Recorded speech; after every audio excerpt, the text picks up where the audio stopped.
Hi, kamusta po kayo? Mike in Finland po nagbabalik. Time check. Walaan nyo. 9:30 pa lang po ng gabi rito pero nakikita nyo yun, no? Napakaliwanag. Pag-usapan ho natin yung gastos. Yan yung gastos kasi maraming nagtatanong regarding sa gastos. Kung magkano ba yung ginastos ng pamilya ko papunta rito sa Finland. Start tayo ron sa mga dokumento, sa visa, sa pagpapalegalize, apostil, lahat na po, pati plane ticket, and then yun nga, sama na natin yung apartment para mas lalong ready kayo o kung papaano ba yung magiging preparation nyo papunta sa Finland, and then syempre yung gastos niyo. At intro muna tayo.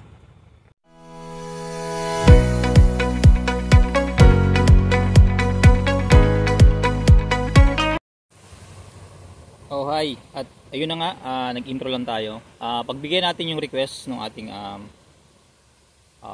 subscriber. Ayan po. Yan yung tanong niya.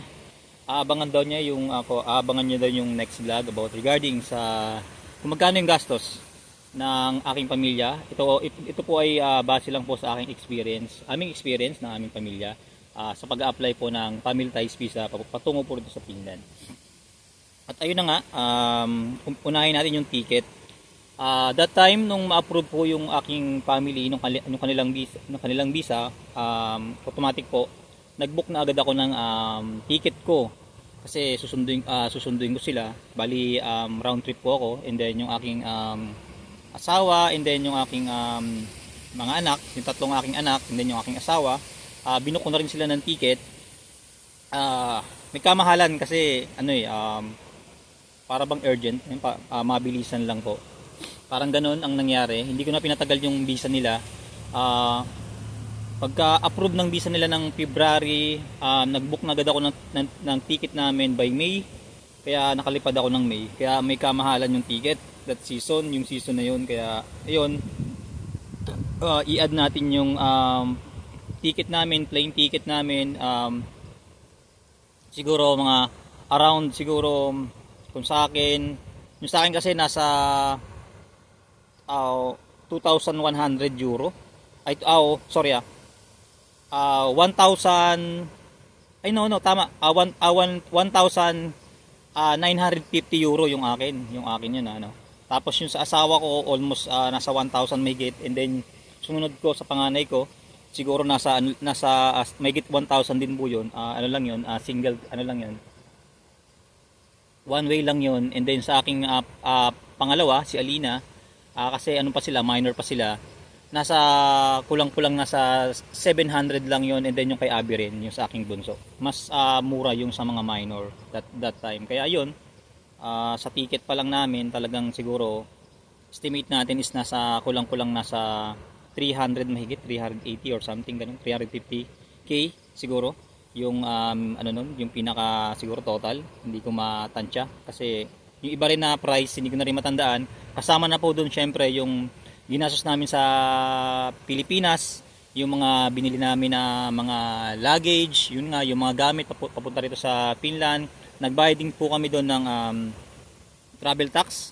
Nagbayad kami ng travel tax, and then yung insurance namin dito binayaran din namin yung travel insurance namin dito. Dito na ako nag-avail noon para in case, and then kung necessary lang naman na in case na mayroong emergency, o di ba, para makapag-prepare din tayo para doon sa insurance ng ating family. Kaya yun, plane ticket, insurance, tax travel, and then yung mga expenses pa, yung mga stuff na kailangan naming dalhin dito sa Finland.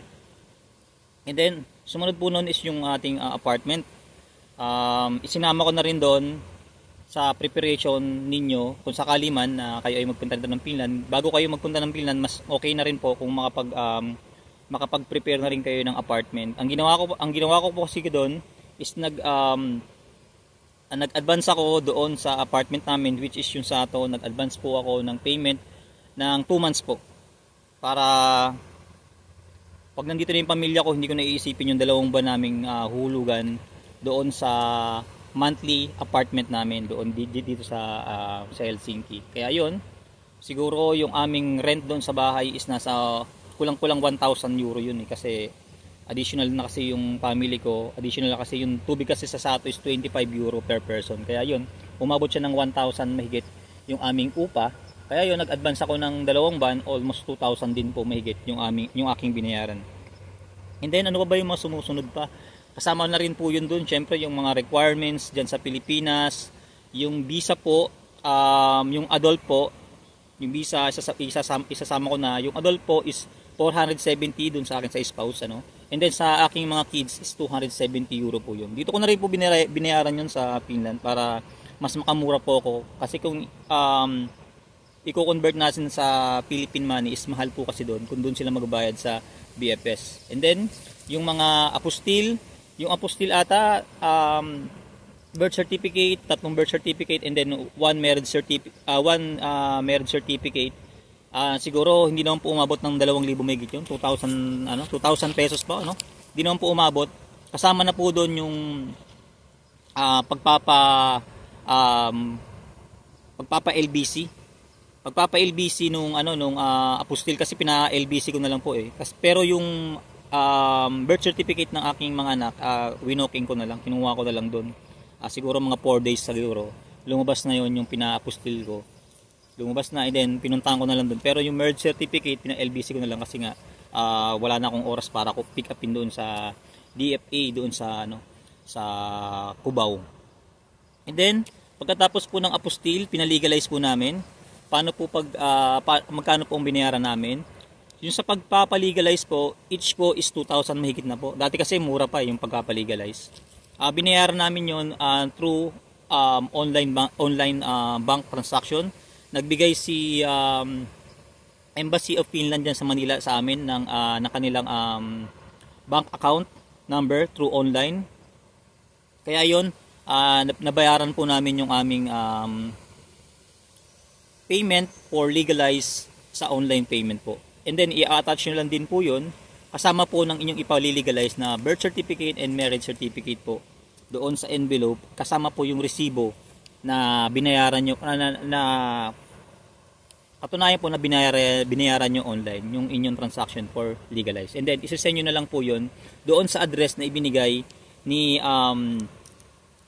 Embassy of Finland dyan sa Manila. Kasi pwede kayo mag-email sa kanila na pwede nyo itanong, pwede kayo mag-inquire kung ano yung proseso sa pagpapalegalize, and then magkano yung payment. And then sila yung mag-send sa inyo ng kanilang bank. Pwede nyo bayaran yun through online po. Ayun po yung naging namin. Siguro sa apat na siguro kulang-kulang 10,000. Then pina-LBC na lang namin. Siguro within 7 days bumalik na sa amin yung papel, naka-legalize na po. Ayun yung mga gastos namin.